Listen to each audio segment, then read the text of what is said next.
Hello students, कैसे हैं आप।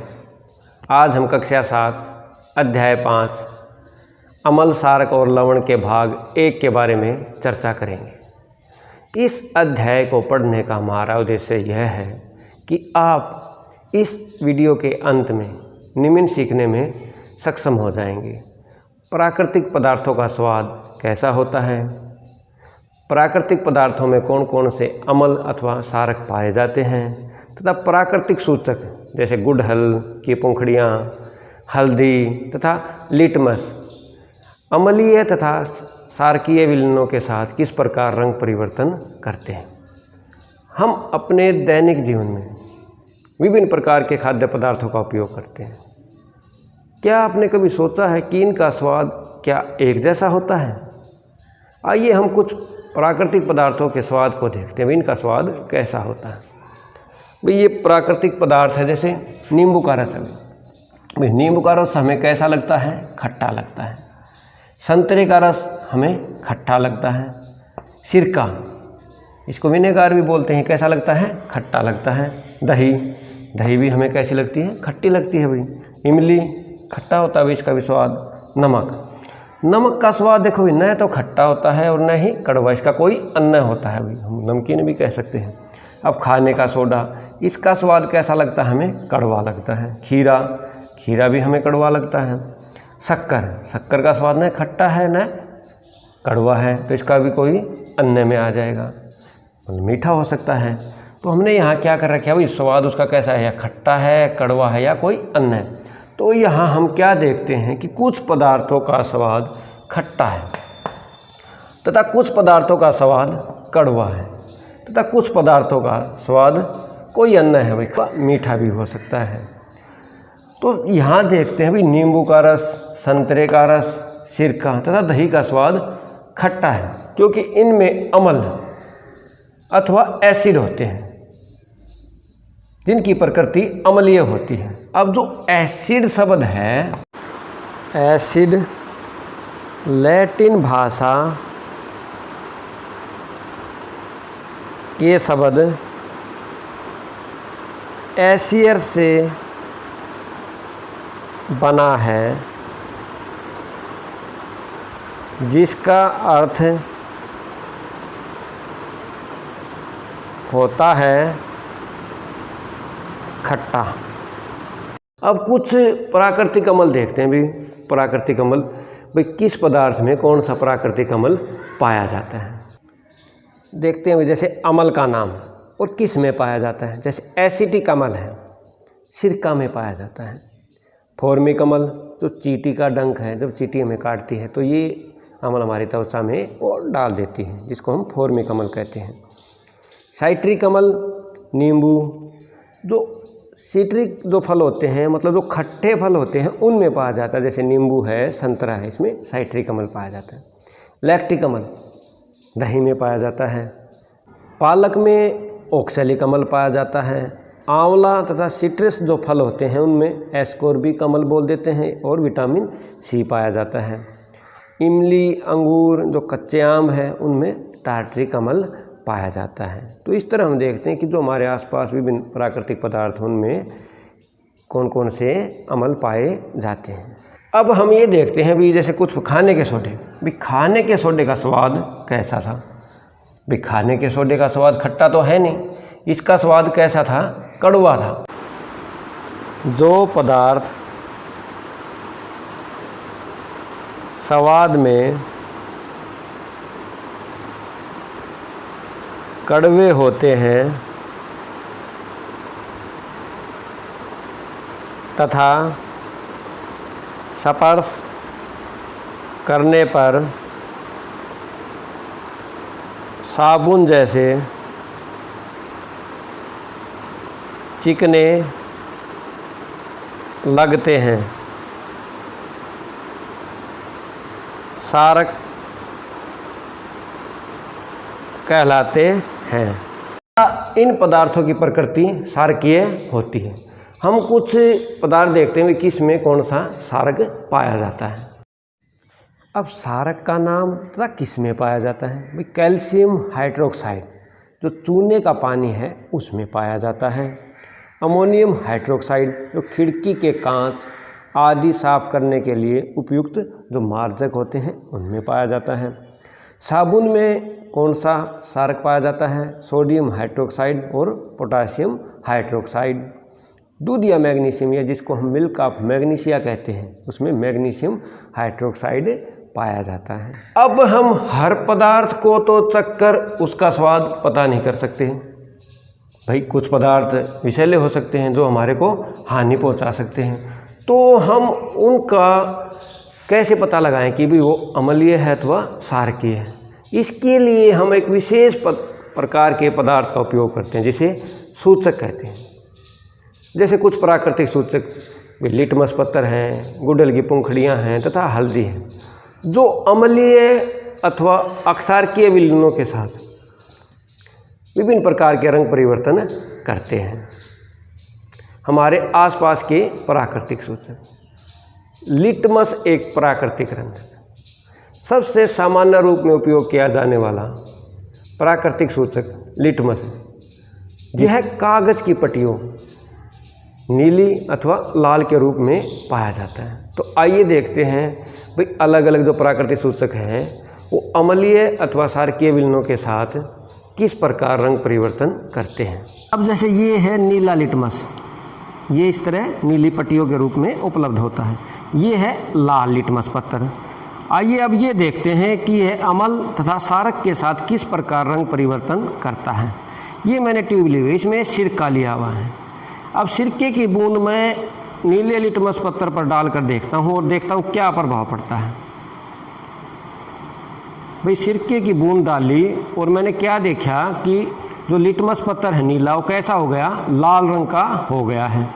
अब इसमें मैं HCl की कुछ बूंदें डाल के देखता हूँ, हाइड्रोक्लोरिक अम्ल। तो लिटमस पत्थर है कैसा हो जाता है? लाल रंग का हो जाता है। अब इसी नीले लिटमस पत्थर पर मैं नींबू का रस, इसमें मैंने क्या लिया हुआ है? नींबू का रस। जैसे नींबू है इसके रस को निकाला हुआ है। अब मैं इस पे नींबू के रस की कुछ बूंदें डाल के देखता हूँ और देखता हूँ क्या प्रभाव पड़ता है। तो नींबू के रस के साथ जो नीला लिटमस पत्थर है वो भी लाल रंग देता है।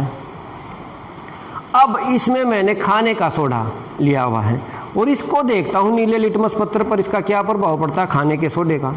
ये नीला लिटमस पत्थर है, इस पर कुछ खाने के सोडे की बूंदें डालते हैं, इसका रंग नीला ही रहता है, मतलब कोई परिवर्तन नहीं है। अब इसमें देखते हैं, जैसे ये है शैम्पू, इसमें मैंने शैम्पू को लिया हुआ है। अब शैम्पू को देखते हैं नीले लिटमस पत्थर पर डालकर, अब भी इसका रंग कैसा रहता है? नीला ही रहता है।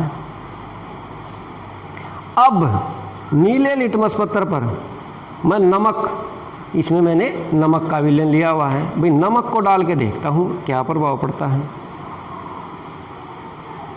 कोई प्रभाव नहीं है, मतलब इसका रंग चेंज नहीं होता है। अब इसमें देखते हैं भाई नीले लिटमस पत्थर पर शक्कर का विलयन, इसमें हमने शक्कर का विलयन डाला हुआ है, कोई परिवर्तन नहीं है, मतलब नीला ही रंग रहता है इसका। अब देखते हैं हम इसमें आसू जल लिया हुआ है हमने, इसमें हमने आसू जल लिया हुआ है, भाई आसू जल के साथ देखते हैं क्या प्रभाव होता है। कोई रंग परिवर्तन नहीं है इसका। तो हमने देखा भी नीला लिटमस भी सिरके के साथ लाल रंग देता है, हाइड्रोक्लोरिक अम्ल के साथ लाल रंग देता है, नींबू के रस के साथ लाल रंग देता है, जबकि सोडा जो खाने का सोडा उसके साथ कोई रंग परिवर्तन नहीं है, तथा शैम्पू के साथ रंग परिवर्तन नहीं है। इसी प्रकार नमक, शक्कर का जो विलयन है और आसू जल उसके साथ कोई रंग परिवर्तन नहीं है। अब यही हम लाल लिटमस पत्थर पर करके देखते हैं कि क्या प्रभाव पड़ता है। लाल लिटमस पत्थर को लेते हैं और इस पे मैं हाइड्रोक्लोरिक अम्ल की सिरके की बूंदें डालता हूँ। क्या इसके रंग में कोई परिवर्तन हुआ? ये अब भी वैसा ही है। अब मैं इसमें हाइड्रोक्लोरिक अम्ल की कुछ बूंदें डाल के देखता हूँ लाल लिटमस पत्थर पर, इसके रंग में कोई परिवर्तन नहीं है। अब देखते हैं इसमें नींबू के रस की बूंदें डाल के देखते हैं, भाई नींबू का जो रस है कोई परिवर्तन नहीं है, लाल का लाल ही रहता है। अब हम इसमें खाने के सोडे की बूंदें डाल के देखते हैं भाई, लाल लिटमस पत्थर पर। ये खाने का सोडा है, इसकी एक बूंद डाली, इसका रंग कैसा हो गया है? नीला हो गया है। जो लाल लिटमस पत्थर है वो खाने के सोडे के साथ नीला रंग दे रहा है। अब शैम्पू की बूंदें डाल के देखते हैं भाई, ये क्या लिया हुआ हमने? शैम्पू का विलेन। कैसा रंग दे रहा है? नीला रंग दे रहा है। तो खाने के सोडे तथा शैम्पू के साथ नीला रंग दे रहे हैं। अब देखते हैं भाई नमक के साथ, देखते हैं भाई कैसा ये जो लाल लिटमस पत्थर है कैसा रंग देगा। इसमें हमने नमक को लिया हुआ है, कोई रंग परिवर्तन नहीं है, लाल का लाल ही रहता है। अब हम देखते हैं शक्कर का विलेन। बीच में हमने शक्कर का विलेन लिया हुआ है, कोई रंग परिवर्तन नहीं है, लाल का लाल ही रहता है। अब देखते हैं भाई इसमें आंसू जल, कोई परिवर्तन नहीं है। तो यहाँ हमने क्या देखा? जो लाल लिटमस पत्थर है वो सिरके के साथ कोई रंग परिवर्तन नहीं करता, हाइड्रोक्लोरिक अम्ल के साथ कोई रंग परिवर्तन नहीं करता, नींबू के रस के साथ कोई रंग परिवर्तन नहीं करता, जबकि खाने के सोडे के साथ यह नीला रंग देता है। तथा शैम्पू जो साबुन का विलेन है या शैम्पू का विलेन उसके साथ भी नीला रंग देता है। तथा नमक, शक्कर तथा आंसू जल के साथ कोई रंग परिवर्तन नहीं होता है। तो यहाँ से हम एक चीज़ सीख चुके हैं कि जो नीला लिटमस पत्थर है वो अम्ल के साथ लाल रंग देता है, जबकि जो लाल लिटमस पत्थर है वो क्षारक के साथ नीला रंग देता है। जबकि नमक, शक्कर तथा आंसू जल न तो नीले लिटमस पत्थर के साथ रंग परिवर्तन करते हैं, न ही लाल के साथ। ये उदासीन विलेन कहलाते हैं। आइए अब दूसरे प्राकृतिक सूचक हल्दी को देखते हैं। भाई हल्दी कैसे रंग परिवर्तन करती है? हल्दी के लिए मैं हाइड्रोक्लोरिक अम्ल की कुछ बूंदें, सिरके की बूंदें डाल के देखता हूँ हल्दी के विलेन पे। क्या इसके रंग में कुछ परिवर्तन है? कोई रंग परिवर्तन नहीं है हल्दी के साथ। अब इसमें हाइड्रोक्लोरिक अम्ल की कुछ बूंदें डाल के देखते हैं, क्या रंग में कुछ परिवर्तन हुआ? कोई रंग परिवर्तन नहीं। अब देखते हैं नींबू के रस की। नींबू का रस डाला, क्या रंग में कुछ परिवर्तन है? कोई परिवर्तन नहीं है। अब मैं इसमें खाने के सोडे की कुछ बूंदें डाल के देखता हूँ और देखता हूँ क्या प्रभाव पड़ता है हल्दी के साथ। ये तो लाल रंग देता है। तो खाने के सोडे के साथ हल्दी कैसा रंग दे रहा है? लाल। अब देखते हैं भाई शैम्पू के साथ कैसा रंग दे रहा है? इसके साथ भी लाल रंग दे रहा है। तो यहाँ हम क्या देखते हैं? जो हल्दी है, जो एक प्राकृतिक सूचक है, वो अम्ल के साथ कोई रंग परिवर्तन नहीं करता, जबकि क्षारक के साथ यह लाल रंग देता है। इसीलिए सफ़ेद कपड़ों पर गिरा हल्दी का दाग साबुन से धोने पर लाल हो जाता है। आइए देखते हैं क्या ये नमक के साथ भी कुछ रंग परिवर्तन करता है? कोई रंग परिवर्तन नहीं है। भाई शक्कर के विलेन के साथ कोई रंग परिवर्तन नहीं है। अब देखते हैं भाई आंसू जल के साथ कोई रंग परिवर्तन नहीं। तो हमने यहाँ सीखा भी जो हल्दी है वो अम्ल के साथ रंग परिवर्तन नहीं करता, जबकि क्षारक के साथ यह लाल रंग देता है। अब तीसरे प्राकृतिक सूचक गुड़हल की पंखुड़ियों को देखते हैं। वह अम्ल अथवा क्षारक के साथ किस प्रकार रंग परिवर्तन करता है। हम गुड़हल की पंखुड़ियाँ लेते हैं, उनको पानी में कुछ समय के लिए उबालते हैं, जिससे धीरे धीरे उनका रंग निकल जाता है। हमने जो गुड़हल की पंखुड़ियों को पानी में उबाला था उसको एक ट्यूब में अलग कर लेते, उसका रंग निकल के आ गया। अब इसको हम अम्लीय तथा अक्षार के विलनों में डाल के देखते हैं इसका रंग कैसे। जैसे HCl है, मैं इसमें कुछ इसका रंग डाल के देखता हूँ कैसा रंग देता है।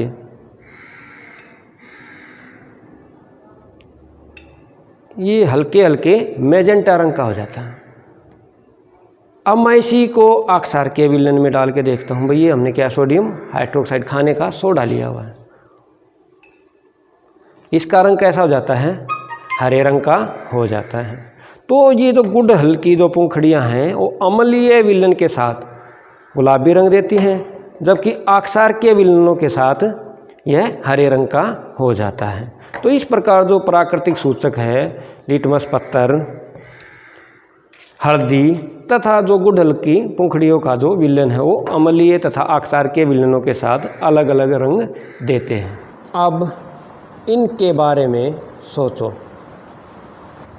क्वेश्चन नंबर 1, अम्ल नीले लिटमस पत्थर के रंग को कैसा कर देते हैं? क्वेश्चन नंबर 2, क्षारक लाल लिटमस पत्थर के रंग को कैसा कर देते हैं? क्वेश्चन नंबर 3, सफ़ेद कपड़ों पर गिरा हल्दी का दाग साबुन से धोने पर लाल रंग का क्यों हो जाता है? क्वेश्चन नंबर 4, आक्सारक स्वाद में कैसे होते हैं? सभी प्रश्नों के उत्तर लिखकर अपने से संबंधित अध्यापक के पास भेजेंगे।